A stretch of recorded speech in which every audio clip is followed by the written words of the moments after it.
Hello everyone, my name is Rebecca Sexton. I'm currently studying a Certificate 4 in Massage Therapy Practice online at the Australian Institute of Applied Sciences, or the AIAS. I'm here today as part of my assessment for Anatomy for Massage. I've been asked to talk to you today about one of the systems of the body and the key biological functions of how and why this system works. The subject I have chosen is the circulatory system, or also known as the cardiovascular system. It consists of the heart, the blood vessels and the blood. The main physiological purposes of the cardiovascular system is to circulate the blood around the body and supplying oxygen, glucose and other important nutrients.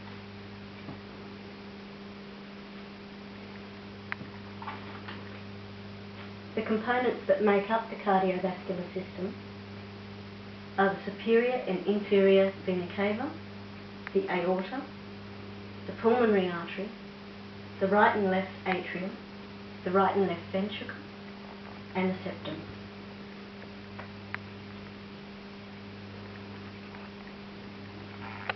The superior vena cava is the component that returns the blood from the head and the upper limbs through the heart to the lungs. And this is the superior vena cava here. Just there. The aorta, which is located here, is the largest artery in the body. It begins at the top of the left ventricle. The pulmonary artery is the vessel that transports deoxygenated blood from the right ventricle. So this is the pulmonary artery here. The right atrium includes the upper chamber of the heart. It receives deoxygenated blood from the body through the vena cava and pumps it into the right ventricle. It then sends it to the lungs to be deoxygenated. So we've got the right atrium.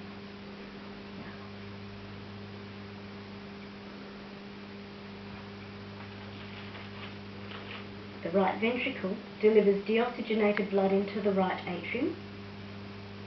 This blood passes through the tricuspid valve into the right ventricle, which then pumps blood through the pulmonary artery and onto the lungs.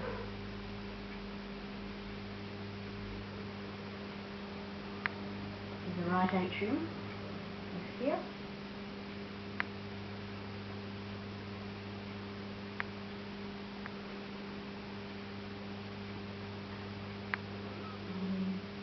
The inferior vena cava is also known as the posterior vena cava,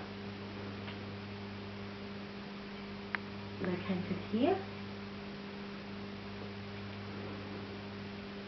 It is the vein that carries the deoxygenated blood from the lower body to the heart. The left atrium is one of the heart's 4 chambers, found on the right side of the heart. This is the left atrium here. Oxygen-rich blood enters the left atrium from the pulmonary vein. It then pumps this blood into the left ventricle. The left ventricle in the heart's muscle pumping chamber is another of the 4 chambers in the bottom left portion of the heart. It is located below the left atrium. So here's the left atrium again. And there's the left atrioventricular valve. Lastly, we have the septum. This area here is the septum, also known as the ventricular septum. The function of the septum is to separate the 2 sides of the heart. So you've got the left and the right side of the heart. The function of the septum is to separate the 2 sides of the heart the important function since the right side. It is an important function since the right side carries oxygen-poor blood from the body to the heart. The left side oxygenates the blood and passes it through the arteries back to the essential organs of the body. This concludes my presentation, and I would like to now ask if you have any questions. Thank you. How does this relate to massage? That's a really good question, actually. Massage actually promotes circulation through the body to aid the elimination of toxins from the body. This is essential so that the system doesn't end up with a build-up of toxins, and massage does aid in the elimination of these toxins. Wonderful. What about if you've got a person with a heart problem? Okay, a person with a heart problem, that's a very good question actually. If somebody came to me with a heart problem, that would be what we call a contraindication, and I would have to ask the client's permission if I could refer them to somebody more suited to that condition, because I of course only have certain qualifications and understandings, and I can't treat somebody having no qualifications to diagnose that sort of thing.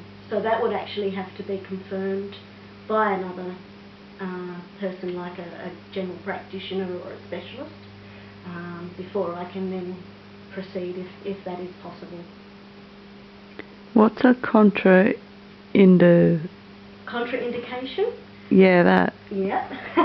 A contraindication is what we refer to when clients come in with certain disabilities or conditions like a heart problem.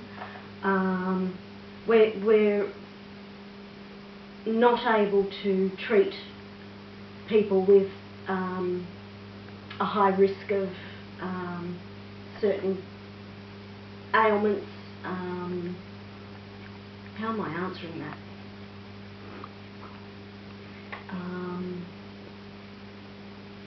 So I would, because of the contraindication, I'm not permitted unless I'm given permission from a specialist or a general practitioner to be able to perform a massage. So is it like something that indicates you can't touch I couldn't touch that client. that area or that? Yeah. Oh, okay. If they present with, say, a spinal injury or something like that, and they haven't had prior permission from a specialist, I would need to refer them back to a specialist to be able to get permission to be able to do a treatment on them. Okay, well, that's great. Thank you for your demonstration. Thank you.